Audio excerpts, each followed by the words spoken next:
Hello, my lovelies. It's Kirri here, and today, is a bit of a treat for me. I don't know about you guys, but it certainly is for me because Oh, we have Amy Smith here from hi. thejoyjunkie.com. Hi, Amy. Hi. Hello. I'm so grateful to be here with you guys. No, I'm really grateful. Yeah, it's a bit of an honor. Yeah, I have to say, yeah, it's like having a bit of a girl crush for me. So I'm a, I'm a little bit excited, and I'll try to keep the gushiness down. Thank you. That's sweet. Flattery will get you everywhere with me. Awesome. So, Okay. Okay. Let's do it then.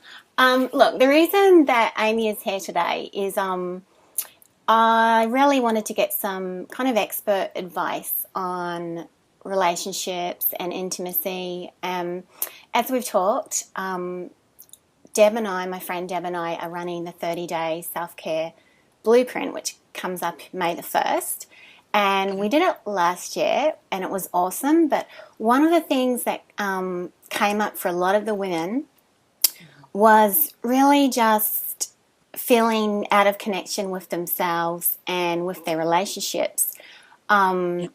Especially, when it came to they were very career driven, they'd been focusing on their work, or they'd had kids and they'd been focusing on the kids, and they found themselves in a state where they're thinking, my relationship is not a real priority anymore, and I want it to be.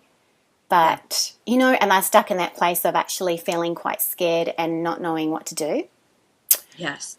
Yes. So, yeah, that's why I'm going to pick your brain because I know you have lots to say on that. I do. I do. Well, I think something that you said, I think is very, very poignant and also very common, and that is that we wait until our relationship becomes what I like to call emergency status. So we wait until it becomes urgent.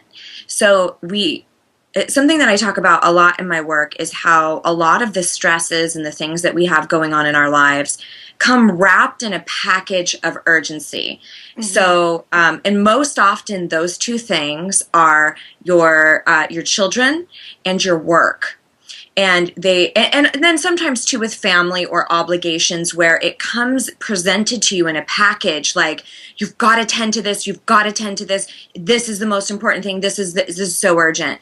So let's say you're one of those people who is an entrepreneur, or you're very involved in your work, or even if it's philanthropy, but your time is monopolized.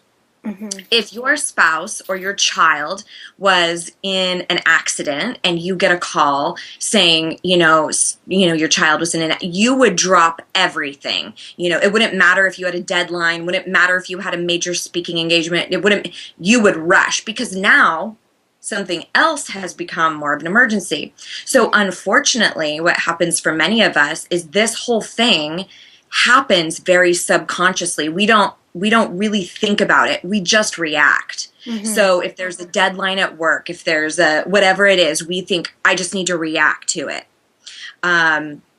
So then what happens for many of us with our marriages, our relationships don't often become like, pay attention to me. They don't usually become an emergency status until they're just about over. So Mm. that's why you have to create a consciousness around how you're spending your time and how you're spending your energy.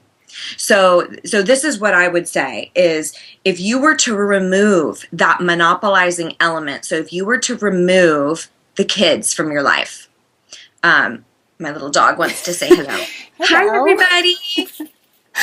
That's my baby. Okay.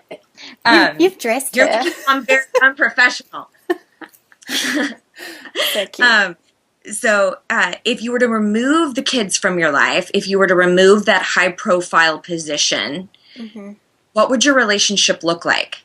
Because most of the time we've been operating under a shit ton of distractions, Mm-hmm. not really our obligations. So what or not really what really fulfills us. So this is what I suggest to people as just a quick exercise is write out and maybe give yourself some percentages of look at any given day and look at how you spend your time and energy and give yourself some percentages. 50% at work, 25%, just kind of write that down.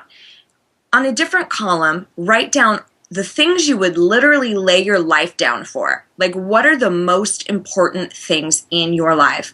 Because for most of us, we'll say my spirituality, my relationships to my family, my husband, my children. But then if we look at how your time and energy is spent, it's not congruent.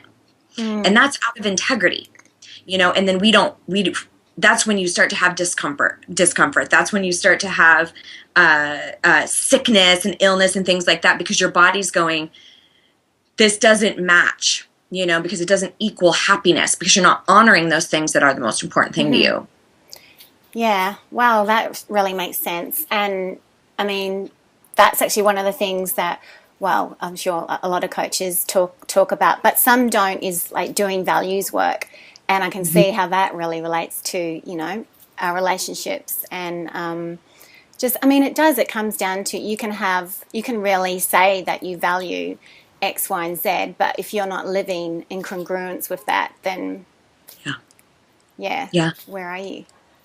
And I think there's a real element of a couple of things. One, not being a lazy ass, because we think, I'm